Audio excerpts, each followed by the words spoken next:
What's happening? Niner gang! Niner gang or don't bang. Y'all saw the game. 49ers get that W 17-11. Great team win.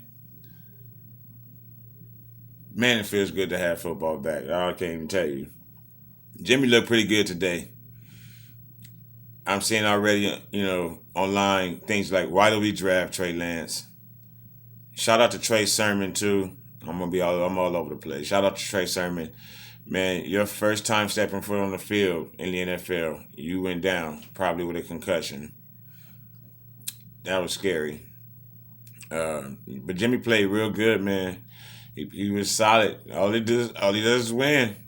That's what they always say. All he does is win, and he did it today. He got us a W. We 2-0. We coming home with those pretty reds on, those pretty red 94s, that 94 uni, where I got to sit on my auntie's couch and watch us win the Super Bowl in. Steve Young at the helm, my favorite 49er of all time, my favorite quarterback of all time, Steve Young, number 8, the gunslinger that we had, but Jimmy's not. But, man, we're going to be wearing those throwbacks next week, and we're going to beat the hell out of Green Bay. We're going to beat their ass. They're going to get worked. Bosa, 3 sacks on the season. He's coming for you next week, Aaron. Bosa's coming. I've been watching him since Ohio State because that's also my college. Anybody who maybe new to this channel, to my videos, if you didn't know that, I'm a Buckeye. I'm from Compton and Linwood. I'm from California. I live in Las Vegas, but I rep the 49ers and the Buckeyes in my heart. For real. So, I've been watching Bosa since I could see his high school clips in Ohio State games. And then I watched him get drafted to us, and my children and I screamed. And he had 2 sacks today, and he's unblockable, man. It's a pretty thing. It's a lovely thing. It's an amazing thing to see. But we got the W. We're 2-0. The defense is outstanding. I want to shout out personally certain people on the defense myself. And I'm going to start with, I don't know what else he did throughout the game, honestly. I saw him a few different, plays here and there. It's hard to miss the motherfucker. It's hard to miss the man. But shout out to Javon Kinlaw for blocking that field goal. They still would have lost 17-14 because the entire game, they really just was dominated in all facets. Shout out to Javon Kinlaw. Shout out to Fred Warner for being the best linebacker in all of football. No matter what letter you put in front of LB, he's the best linebacker in football. Shout out to the best safety tandem, not only in the NFC, but I'm going to push for the league, who do not get enough respect. That's Jimmy Ward, and that's Jaquiski Tartt. Did you see Jaquiski Tartt glide past Diamador Lenore? Just almost like everybody was in slow motion. It was effortless, is what I was trying to get out to my kids earlier today. It was effortless. He just caught that man and brought his ass down because, Lenore slipped and fell and was fumbling, looked like a deer, a brand new baby deer, trying to guard that man at the sideline. But Jaquiski Tartt saved that touchdown. And later in the drive, Fred Warner was Fred Warner all over the goal line and everywhere down near the end zone. And then on 4th down, I believe it was, Jimmy Ward. Did you see Jimmy Ward accelerate? You see Jimmy Ward call out the play and put people in place, pointing out where to go as a safety on the back end. And then they flush Jalen Hurts to the sideline. And then bam! That nigga motherfucking Jimmy Ward accelerates. Get out, Jalen. No. Negative. It was so pretty. That's how you play team ball. That's how you play team football. So shout out to Javon Kinlaw, Fred Warner, Jimmy Ward, Jaquiski Tartt. I believe that you all played a huge part in us winning this game. I want to say, to be honest, too, overall, Diamondo Lenore and Josh Norman played well.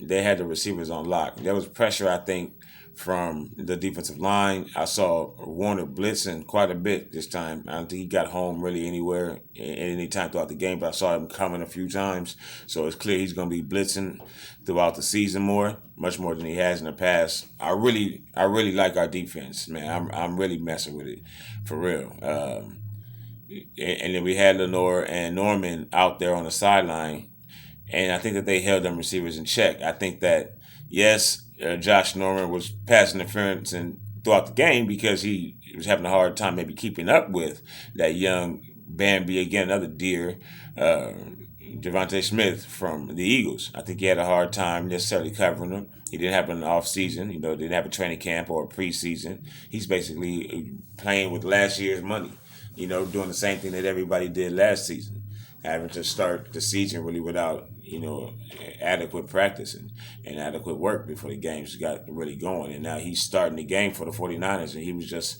signed 2 weeks ago. I think he did a hell of a job, to be honest with you. Diamolo Lenore, he had a couple of plays where, he played like a rookie, but he also got that man to the boundary and sidelined that wide receiver when they thought that they scored a touchdown. Diamolo Lenore knew that he didn't. He knew that they had made that man go out of bounds. So I'll shout out to him too. So the second day, I think our defense played well. I think Jimmy was solid. He was high early. You know what I mean? But I think some of it too, I know it's after the second half and then maybe after that 2 minute drive, the offensive line was playing better. I guess in the first half and before that 2 minute drive, if you really think about it, while he may have not taken any sacks because he's moving in the pocket well, to be honest, and he's much better than he was moving last season.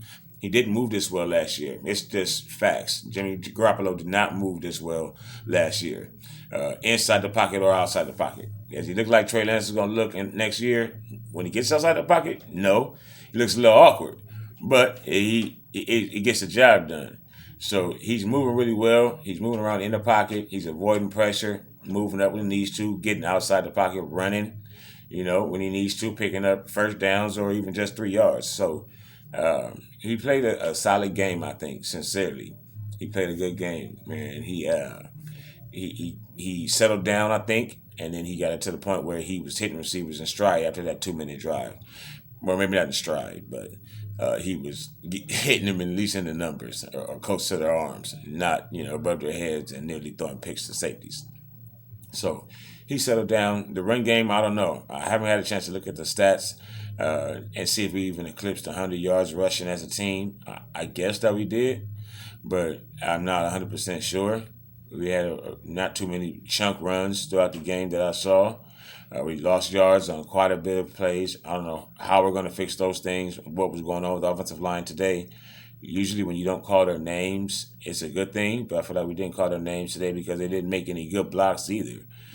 Trent Williams, Mike McGlinchey, I didn't see these people. Now, they weren't giving up sacks or most things happen in the middle of the field, to be honest with you, as all of our stuff really does, I guess, at least for the last, end of last game and I guess throughout this game, it's supposed to be an edge running team, but I guess that's only with Raheem Mostert. So it's like it's been more draws and traps and pulling plays, around the guards. So, and then Jimmy can only throw down the middle of the field.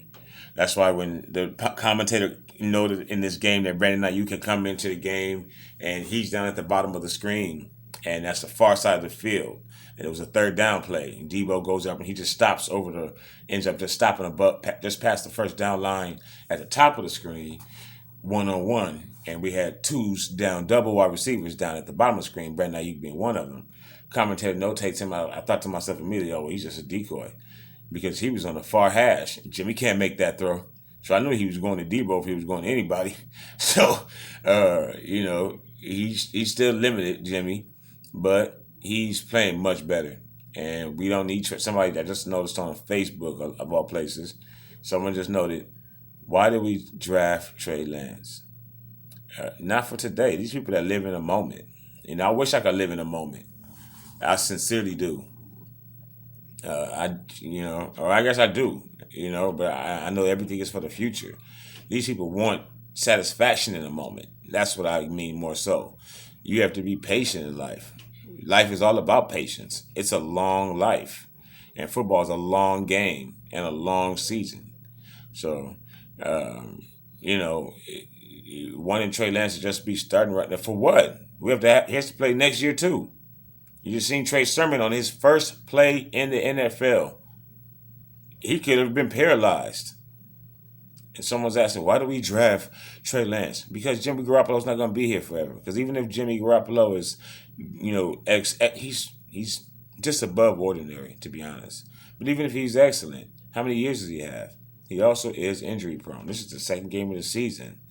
What if he gets injured? What if next year he digresses? What if he's not Tom Brady? You have to draft for the future. You don't draft for today. You draft for the future. That's why you're not a fucking general manager for the 49ers. So all in all, I think it was a great game. Brandon Ayuk again does seem actually to be in the doghouse for some reason. And I have to say it's probably because of his effort. Because I saw the replay of like really when Debo first got loose last week on one of those bootlegs by Jimmy against Detroit, wide open in the middle of the field. And again, Ayuk was used as the decoy. And on that play, he did his job there, but as Debo caught the ball and everyone started to converge on him, I think it was about 5 Lions that came towards Debo. Brandon pretended as though he was going to go towards the play and actually help him block so if we can get further down the field. But then he turns around, turns his back to the action, and starts to trot up towards the other side, away from the play. And I'm sure Kyle Shanahan saw that on tape. So right now it's his effort. I saw the shot of him during the game in the sideline. He hadn't been in the game much, and he just looked out of the game, out of focus, to where it maybe is not as important to him as it seemed. Every time Debo was on the field, as he's running on the field, getting up after a play, he's fixing his gloves. He's putting his gloves on and he's coming on. He's hustling to the huddle. And then when he gets the ball in his hands, he's not only electric, he's scary. So he loves football. He's better than Brandon Ayuk right now. And he plays better than Brandon Ayuk right now. And he gives better effort than Brandon Ayuk right now. And until that changes, Brandon Ayuk is going to look like a little bit bigger Dante Pettis. Trent Sherfield was able to, get into the game. We have bigger physical receivers. And to be honest with you, I think Brandon Ayuk, like I just said, is just barely a bit bigger than Dante Pettis. While he may be taller, a little bit taller than Debo you don't want to run into Debo. Debo put a corner out of bounds. Okay? Debo put a corner out of